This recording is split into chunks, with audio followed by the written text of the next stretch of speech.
السلام علیکم ورحمۃ اللہ وبرکاتہ.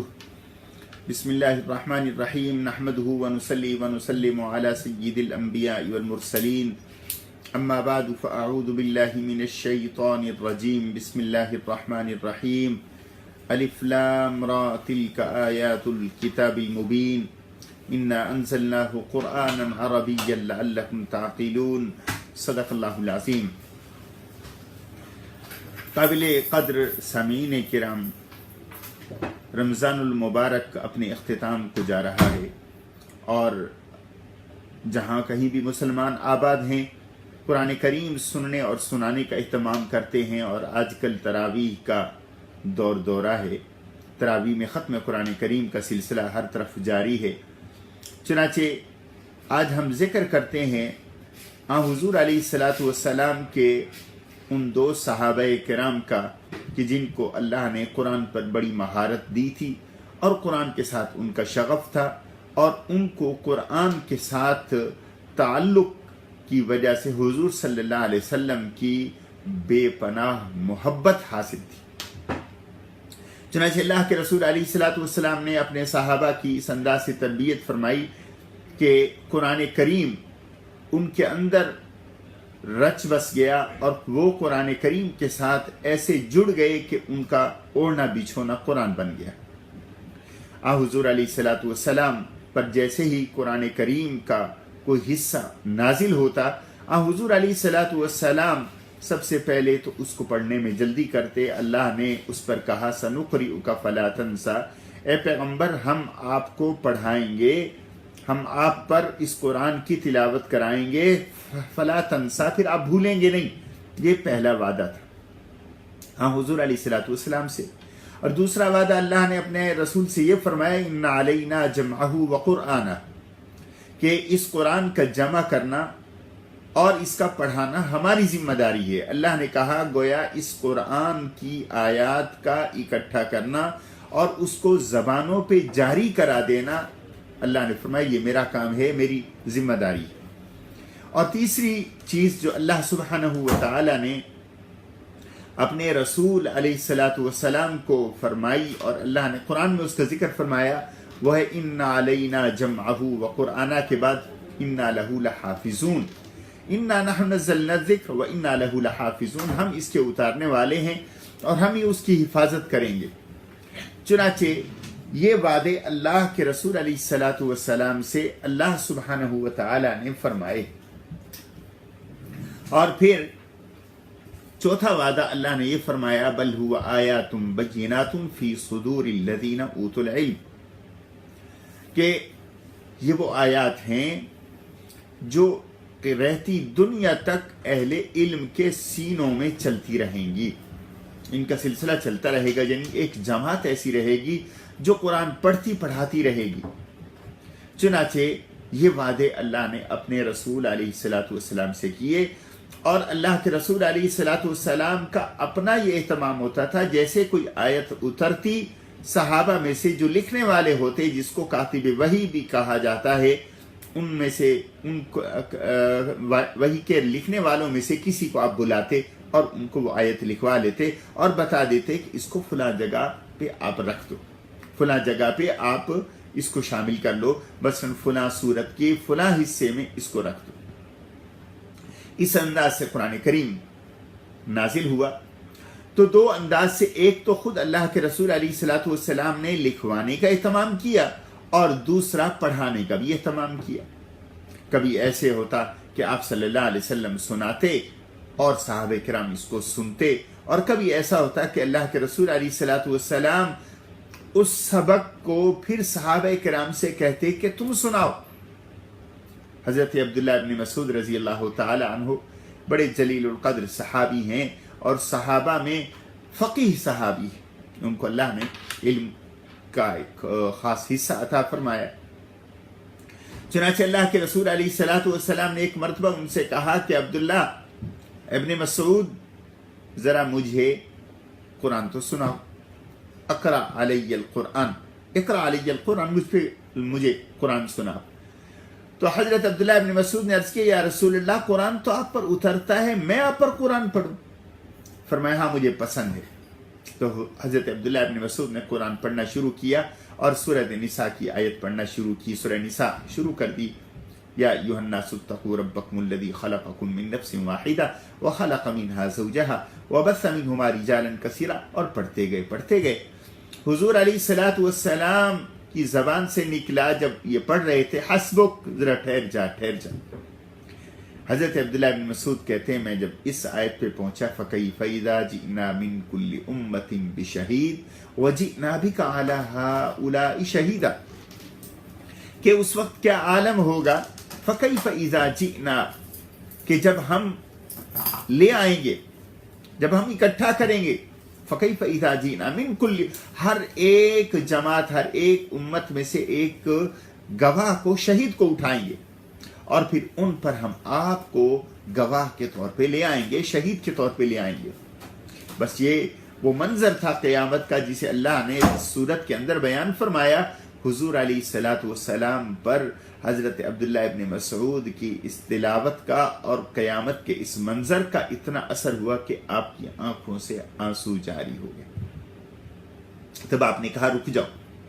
تو ایک انداز یہ تھا کہ شاگرد استاد کے سامنے قرآن پڑھتا ہے، اور آج بھی اگر قرآن پڑھنے والے درسگاہوں میں آپ جائیں، دیکھیں قرآن پڑھانے والوں کو آپ دیکھیں، اور یقیناً جو مسلمان ہے وہ قرآن خود پڑھتا ہے، استاد سے بچپن میں پڑھتا ہے، تو اس کو تجربہ ہے کہ استاد قرآن کے حوالے سے یہ خاص اللہ کی طرف سے ایک طریقہ، ایک ودیت ہوا ہے اساتذہ کرام کو، قرآن کے اساتذہ کرام کو، کہ جتنا وہ پڑھاتے ہیں اس سے زیادہ سنتے ہیں۔ سبق ایک دفعہ پڑھا دیں گے، اور جب سننے کی بات آئے گی تو کچھ اس کے اندر کمی ہوگی، کچھ غلطیاں ہوں گی، تو استاد بار بار کہے گا تم سناؤ۔ تو گویا سننا زیادہ ہوتا ہے، منزل بھی سن رہا ہے، صدقی بھی سن رہا ہے، استاد سبق بھی سن رہا ہے، تو سننا قرآن کا شاگرد سے زیادہ ہے۔ یہ حضرت عبداللہ ابن مسعود رضی اللہ تعالی عنہ کا طریق بھی آپ اس کو کہہ سکتے ہیں کہ حضور کے سامنے وہ قرآن کریم کی تلاوت کر رہے ہیں۔ حضور علیہ الصلوۃ والسلام کے ایک دوسرے صحابی حضرت ابی ابن کعب، ان کی یہ خوبی ہے کہ اللہ کے رسول علیہ الصلوۃ والسلام نے صحابہ کرام کی مختلف خصوصیتوں اور خاصیتوں کو سامنے رکھتے ہوئے ان کی آپ نے تعریفیں فرمائیں۔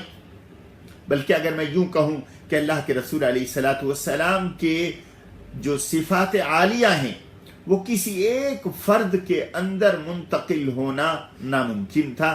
اللہ نے اپنے رسول اور حبیب کو ایک جماعت دے دی کہ اللہ کے پیغمبر علیہ الصلوۃ والسلام کی صفات عالیہ میں سے کوئی ایک صفت پرومیننٹلی کسی ایک صحابی کے اندر، دوسری صفت دوسری صحابی کے اندر، تیسری صفت تیسرے صحابی کے اندر، اس انداز سے حضور کی ساری صفات صحابہ کرام میں منتقل ہوئی۔ اگر حضور صلی اللہ علیہ وسلم کی صفت رحمت کو آپ نے دیکھنا ہو صحابہ میں، تو ابو بکر صدیق آپ کو نظر آئیں گے، جن کے بارے میں اللہ کے رسول فرماتے ہیں ارحم امتی بامتی ابو بکر۔ اور حضور علیہ الصلوۃ والسلام کی صفت غیرت کو آپ نے صحابہ میں دیکھنا ہو تو حضرت عمر فاروق رضی اللہ تعالیٰ عنہ کو دیکھیں۔ حضور صلی اللہ علیہ وسلم کی صفت حیا کو دیکھنا ہو حضرت عثمان کو دیکھ لیں۔ حضور صلی اللہ علیہ وسلم فرماتے اقرأہم لکتاب اللہ ابی، اگر میری صفت قرات قرآن کو، قرآن پڑھنے کی جو عظیم صفت ہے اس کو دیکھنا ہو تو ابی ابن کعب کو دیکھو۔ فیصلے کی صفت آپ نے دیکھنی ہو تو علی المرتضیٰ کے اندر دیکھنے۔ حلال و حرام کے مسائل کے حوالے سے علم جو اللہ نے دیا ہے، اس علم کا اگر مظہر اور پرتاؤ اگر دیکھنا ہو تو معاذ بن جبل کے اندر دیکھیں۔ تو حضور صلی اللہ علیہ وسلم کے صحابہ مختلف حضور کی صفات لیے ہوئے تھے، ان میں ابی ابن کعب ایسے تھے کہ جن کو اللہ کے رسول علیہ الصلوۃ والسلام نے خود قاری کہا ہے۔ اب عبداللہ ابن مسعود تو حضور کو سنا رہے ہیں، یہاں اللہ کے رسول علیہ الصلوۃ والسلام حضرت ابی ابن کعب کو قرآن سنا رہے ہیں۔ ایک موقع پر حضور صلی اللہ علیہ وسلم نے فرمایا ابی ادھر آؤ، ان اللہ امرنی